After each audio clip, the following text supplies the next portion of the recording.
Rival factions clash in Iran as the United States aircraft carrier returns to the Gulf, and the hidden dispute behind the speeches of unity is openly exposed in the media.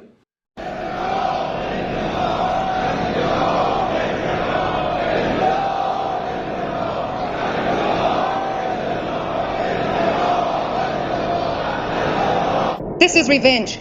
What is revenge?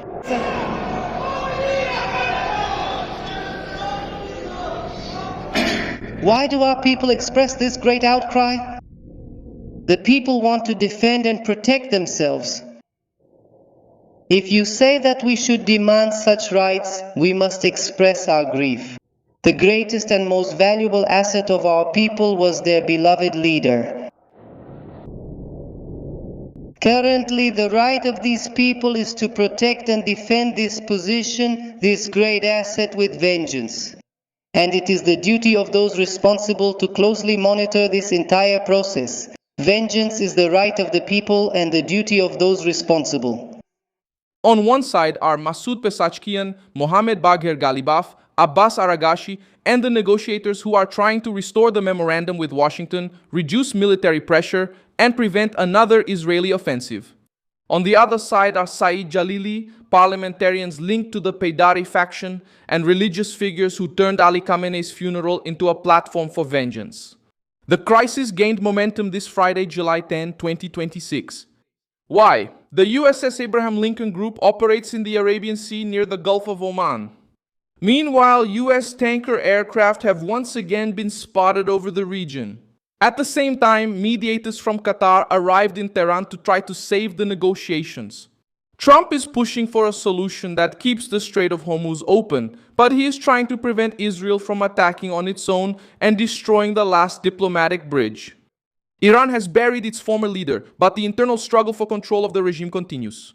American forces are at sea, diplomacy is moving fast in Tehran, and the system can no longer speak with one voice. What is causing the split in power in Tehran? Why is the Abraham Lincoln advancing now? How will Trump contain Israel and the revenge faction? I'll tell you all about it in a moment. If you like this kind of straightforward and no-nonsense content, consider subscribing because here we have videos like this every day. The United States Naval Institute confirmed the presence of the aircraft carrier in its July 7th update without disclosing an exact location.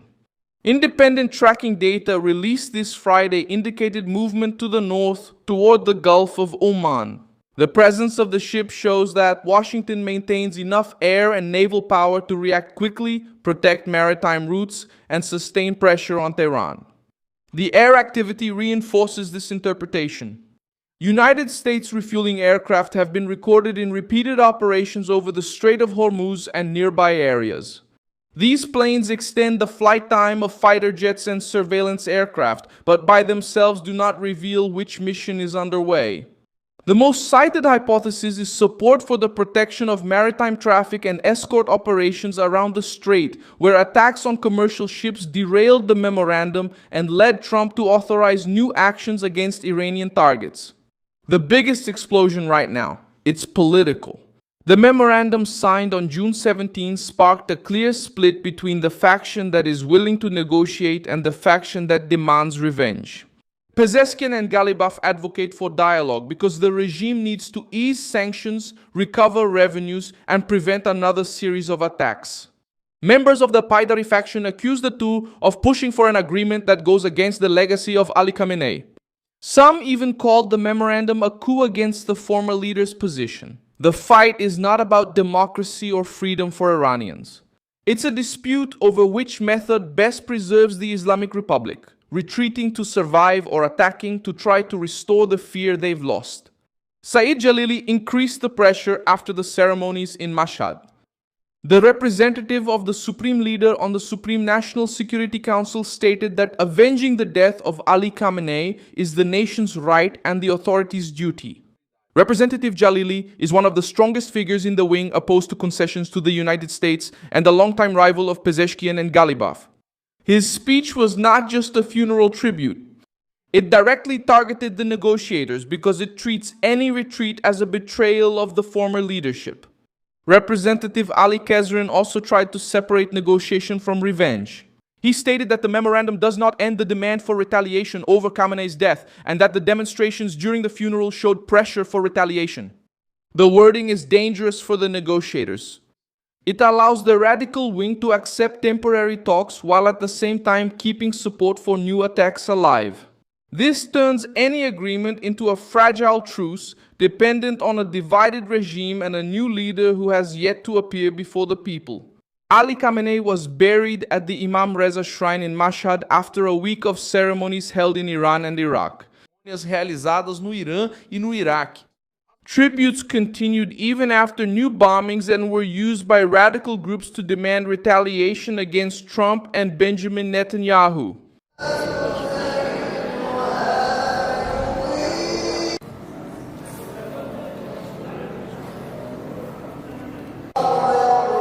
The police.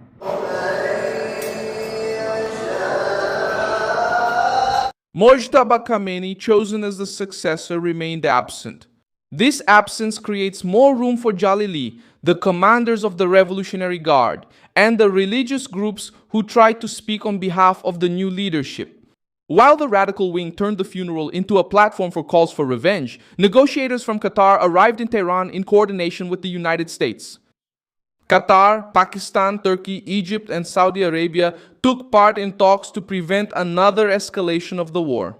Washington's priority is to reopen and stabilize the maritime route without giving Iran the power to decide alone who passes and how much they pay. Trump is also trying to restrain Israel. Reports attributed to Israeli officials indicate that the United States government opposes a new Israeli military action at this time.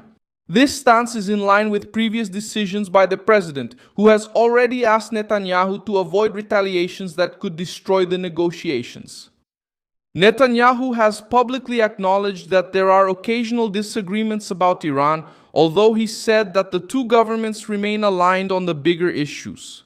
Israel does not trust the memorandum and fears that Tehran will use the pause to reorganize its forces. Washington fears that an Israeli attack would give Iranian radicals the justification they are looking for to abandon the dialogue. The new threats coming from Tehran increase this risk.